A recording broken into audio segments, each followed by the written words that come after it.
రే బికారి ఆగక్కడ. నీ లెవెల్ అంటూ తెలుసుకుంటే మంచిది. నువ్వు నా హస్బెండ్ అని చెప్పుకోవాలంటేనే సిగ్గుగా ఉంది నాకు. సాగర్ ఆ ఇంట్లో ఒక ఇల్లరికపు అల్లుడిగా ఉండిపోయాడు. కానీ అక్కడ అతను ఒక నౌకర్లా పనిచేస్తున్నాడు. మీరేంటి సార్ ఇలా ఉన్నారు?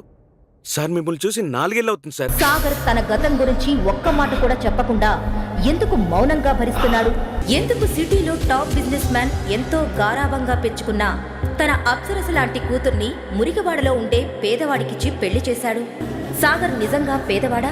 సాగర్ ఒకవేళ కోటీశ్వరుడైతే మరి పనివాడిలా అత్తారింట్లో ఎందుకుంటున్నాడు? ఒక బిచ్చగాడిని ప్రాధేయపడాల్సిన అవసరం ఒక కోటీశ్వరుడికి ఎందుకొచ్చింది? కోట్లు ఖర్చు పెట్టి కొన్న కారులో ఒక అడుక్కునేవాణ్ణి ఎందుకు ఎక్కించుకున్నాడు? ఎందుకు సిటీలో టాప్ బిజినెస్ మ్యాన్ ఎంతో గారాబంగా పెంచుకున్న తన అప్సరస లాంటి కూతుర్ని మురికివాడలో ఉండే పేదవాడికిచ్చి పెళ్లి చేశాడు?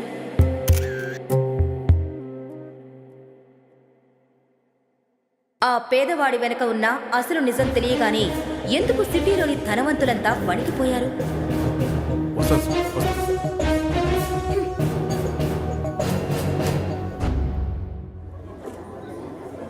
ఎంతన్నా? 20 రూపాయలండి.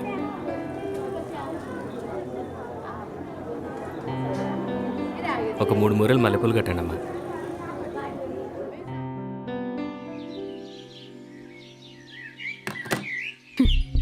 నువ్వు నా హస్బెండ్ కాకపోయి ఉంటే నిన్నిప్పుడే కొట్టి ఏ నదిలోనూ పడేసేదాన్ని. మా ఫ్రెండ్స్ వాళ్ళ హస్బెండ్స్ వాళ్ళ కోసం ఐఫోన్స్ ఇస్తారు, డైమండ్ రింగ్స్ ఇస్తారు. కానీ నువ్వు చీప్ గా 10 రూపాయలు పెట్టి పూలు తెచ్చావు.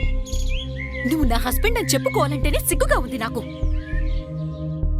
అఖిల తన తండ్రి మాటకు విలువిచ్చి సాగర్ని పెళ్లైతే చేసుకుంది. కానీ ఎప్పుడైతే తనకు సాగర్ ఒక బిజినెస్ మ్యాన్ కాదు, మురికివాడిలో ఉండే ఒక పేదవాడు అని తెలిసిందో ఒక్కసారిగా తను నిర్ఘాంతపోయింది. అందుకే అఖిల ఒక కండిషన్ పెట్టింది. ఇంట్లో కాకుండా బయట ఎవ్వరికీ కూడా సాగర్ తన భర్త అని తెలియకూడదు అని. సాగర్ ఆ ఇంట్లో ఒక ఇల్లరికపు అల్లుడిగా ఉండిపోయాడు. కానీ అక్కడ అతను ఒక నౌకర్లా పనిచేస్తున్నాడు.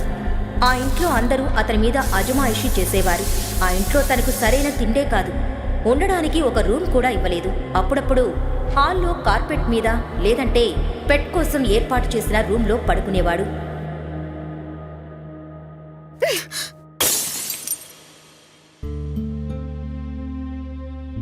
ఈ విరిగిపోయిన గాజు ముక్కంత వాల్యూ కూడా లేని ఈ బికారిగాడు ఒక పెద్ద బిజినెస్ మ్యాన్ అని అబద్ధం చెప్పి నా పెళ్లి చేశావు. ఎందుకు డాడ్? దాని బదులు నువ్వింకో ఫారెన్ బ్రీడ్ కుక్క పిల్లని గిఫ్ట్ గా ఇచ్చినా సరిపోయేది. కనీసం ఈ సొసైటీలో ఒక స్టేటస్ అయినా ఉండేది. అఖిల తనని ఒక కుక్క కన్నా హీనంగా చూస్తుందని, ఆ కుక్కకిచ్చే వాల్యూ కూడా తనకివ్వట్లేదని, తను ఏ చేసినా చేదరించుకుంటుందని, అసలు తనంటేనే అసహ్యించుకుంటుందని తెలిసినా సాగర్ తన గతం గురించి ఒక్క మాట కూడా చెప్పకుండా ఎందుకు మౌనంగా భరిస్తున్నాడు? బ్రతుకులాడి మరీ అల్లుడిగా చేసుకున్న అఖిల తండ్రి సాగర్ని తన కూతురు పనివాడిలా చూస్తున్నా సైలెంట్ గా ఎందుకున్నాడు? కుక్క కన్నా హీనమైన ఈ ఇల్లరికపు అల్లుడు బ్రతుకుని ఎందుకు సాగర్ భరిస్తున్నాడు? అఖిల తన పెళ్లి ఫారిన్లో జరిగిందని తన ఫ్రెండ్స్తో చెప్పింది. తన హస్బెండ్ లండన్లో ఒక పెద్ద బిజినెస్ మ్యాన్ అని చెప్పి కవర్ చేసింది. అఖిల ఫ్రెండ్స్ ఎప్పుడైనా వాళ్ళ హస్బెండ్స్ ఇచ్చిన కాస్ట్లీ గిఫ్ట్స్ చూపించినప్పుడు తన మనసులోనే బాధపడేది. సర్లేవే, పెళ్లికి ఎలాగో పిలవలేదు, అట్లీస్ట్ మీ హస్బెండ్ అయినా చూపిస్తావా? లేకపోతే అలా హడావుడిలో అయిపోయింది యార్. తను చాలా బిజీ పర్సన్ అండ్ లండన్ లో ఒక పెద్ద బిజినెస్ మ్యాన్. అసలు ఇండియా వచ్చి పెళ్లి చేసుకునేంత టైం కూడా లేదప్పుడు.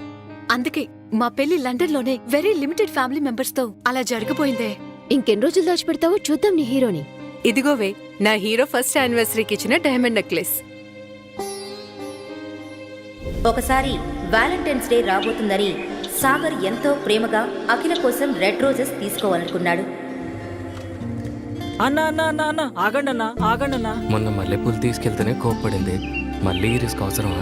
అన్నా ఇదిగో అన్నా, ఈ వ్యాలంటైన్స్ డే కి ఈ రేర్ రోజ్ ఫ్లవర్స్ ని ఈ సూపర్ బ్యూటిఫుల్ ఆర్చిడ్స్ అండ్ ఈ very special red roses birds తో మిక్స్ చేసి వదినకి ఇస్తే నీ మీద ఫుల్ ఫిదా అయిపోతుందన్నా. ఈ పూలు ప్రతిసారి దొరకవన్నా, ఇక మీ ఇష్టం అన్నా.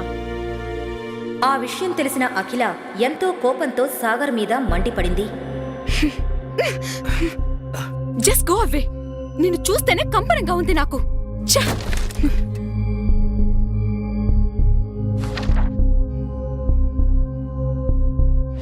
ఇదిగోవే నా హీరో ఫస్ట్ యానివర్సరీకి ఇచ్చిన డైమండ్ నెక్లెస్. సాగర్ సాగర్ ఎక్కడున్నావు? ఆ, ఇందాక నువ్వే వెళ్ళిపోమన్నావు కదా అఖిల. 100 అంటాను నా మూడ్ స్వింగ్స్ బట్టి. నిన్ను పెళ్లి చేసుకున్నాక నా లైఫ్ లో ఎలాగో పెద్ద స్వింగ్స్ ఏం లేవు గాని నా దరిద్రానికి ఈ మూడ్ స్వింగ్స్ ఒకటొచ్చాయి. సేమ్ నీలానే, దమ్మిడి ఖర్చు లేకుండా. సరే విను, నీకు 2 డేస్ మాత్రమే టైం ఉంది.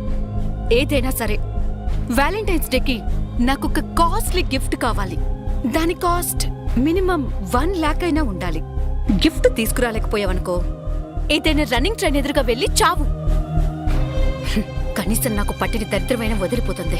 అఖిల, నేనంత డబ్బు నా కల్లో కూడా చూడలేదు. అంత కాస్ట్లీ గిఫ్ట్ నేను ఎలా తీసుకురాగలను? అది నన్ను పెళ్లి చేసుకోక ముందు ఆలోచించుండాల్సిందే. ఒక మగాడి వయ్యుండి కనీసం తన భార్య అడిగిన గిఫ్ట్ తీసుకురాలేవా? ఛీ! అఖిల మాటలకు సాగర్ మనసు చివుక్కుమంది. ఏమీ మాట్లాడలేక అక్కడ నుండి వెళ్ళిపోయాడు. 2 రోజుల తర్వాత వ్యాలంటైన్స్ డే రోజు సాగర్ అఖిల దగ్గరకు వచ్చి ఒక గిఫ్ట్ బాక్స్ తన చేతిలో పెట్టాడు. అఖిల ఎంతో అసహనంగా ఆ బాక్స్ను ఓపెన్ చేసింది. అంతే, ఆ బాక్స్లో ఉన్న గిఫ్ట్ చూసి ఒక్కసారిగా షాక్ అయింది. ఏంటి? జిమ్మీ చూ శాండిల్సా? ఇవి 10 lakhs పైనే ఉంటాయి. వీటిని నువ్వెలా తీసుకురాగలిగావు? అఖిల, అవి ఒరిజినల్ అనుకుంటున్నావా? డూప్లికేట్ అవి అని సాగర్ అనగానే అఖిల ఎంతో డిసప్పాయింటింగ్గా ఆ శాండిల్స్ ని రూమ్లో పెట్టింది. కానీ వాటి క్వాలిటీ చూసి అఖిలకి ఎందుకో సాగర్ మీద కొంచెం అనుమానం వచ్చింది. ఎందుకంటే ఆ శాండిల్స్ చూడటానికి అచ్చం ఒరిజినల్విగానే ఉన్నాయి.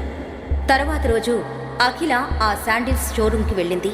వెళ్ళగానే అక్కడున్న సేల్స్ గర్ల్ అఖిలని చూసి, మేడం, మీరు అగ్నిహోత్రి సార్కి ఫ్రెండా? మిస్టర్ అగ్నిహోత్రి? అతను అగ్నిహోత్రి కంపెనీస్కి వారసుడు కదా. ఇప్పటి వరకు అతన్నెవరూ చూడనేలేదు. పెద్ద పెద్ద వాళ్ళు కూడా అతని అపాయింట్మెంట్ కోసం చూస్తూ ఉంటారు. అతను ఎలా ఉంటారో కూడా తెలీదు.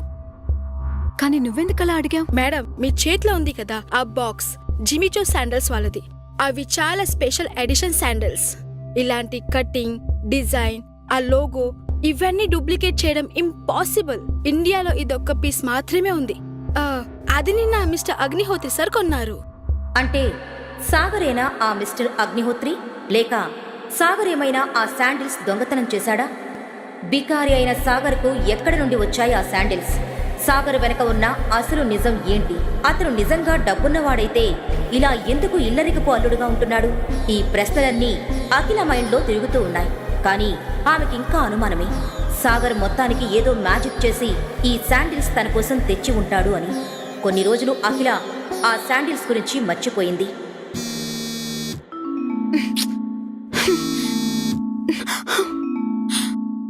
అయ్యో బాబోయ్! ఒకరోజు ఉదయం సాగర్ ఇంట్లోకి కూరగాయలు తేవడానికి బయటకు వెళ్ళాడు. అప్పుడు అఖిల హడావిడిగా రెడీ అయి హాల్లోకి వచ్చి కోపంగా అరవడం మొదలుపెట్టింది. మమ్మీ, సాగర్ ఎక్కడా? ఈ మనిషి కరెక్ట్గా అవసరం ఉన్నప్పుడే కనిపించడు. నేనివాళ తన్ని నాతో పాటు ఆఫీస్కి తీసుకెళ్దామనుకుంటున్నాను. కానీ ఈ మహానుభావుడేమో ఇంట్లో లేడు. అలా అఖిల సాగర్ గురించి మాట్లాడుతుండగా అప్పుడే అక్కడికి వచ్చాడు సాగర్. ఇప్పుడు వీడిని ఆఫీస్కి తీసుకెళ్దాం అవసరమా? నువ్వుండు మమ్మీ. సాగర్, ఎక్కడికెళ్ళిపోయావు? నేనివాళ నీకు ఒక చివరి అవకాశం ఇస్తున్నాను. నువ్వు నాతో పాటు ఆఫీస్కొచ్చి అక్కడేదో ఒక పని చెయ్యి. ఇక్కడే ఇంట్లో ఉంటే నువ్వు పని దొంగవైపోతున్నావు. ఇక త్వరగా పద, నీ మూలన నాకు కూడా లేట్ అయిపోతుంది. ఒక 2 నిమిషాలు అఖిల, వచ్చేస్తాను. పెళ్ళైన 2 సంవత్సరాలలో అఖిల నన్ను మొదటిసారి తనతో రమ్మంది. తనకు నా మీద ఎంతో కోపం ఉన్నా లోపల మాత్రం ప్రేమే. ఈ ఛాన్స్ మిస్ చేసుకోవద్దు. అట్లీస్ట్ తను ఇంప్రెస్ అయ్యేలా వెళ్ళాలి.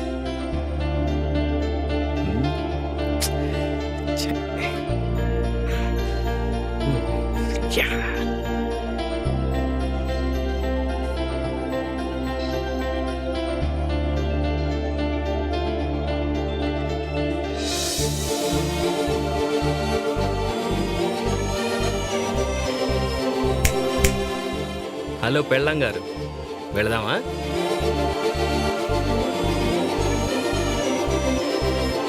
ఐప్యాడ్ కూడా.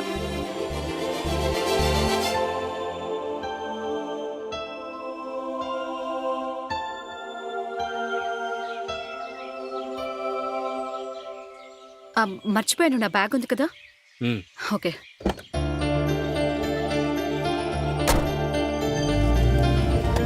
అఖిల ఇంకా సాగర్ కొంచెం సేపటికి అఖిల వాళ్ళ ఆఫీస్కి వెళ్లారు.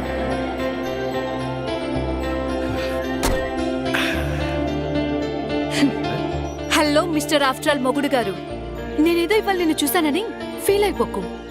రోజు అసుత్తి బట్టలు, మాసిపోయిన జుట్టుతో మిస్టర్ బికారిగాడిలా ఉండేవాడివి ఇవాళ ఏదో కొంచెం డిఫరెంట్ గా ఉన్నావని చూశాను, అంతే. నువ్వేం ఆశలు పెట్టుకోకు. అవన్నీ తీసుకొని లోపలికి రా.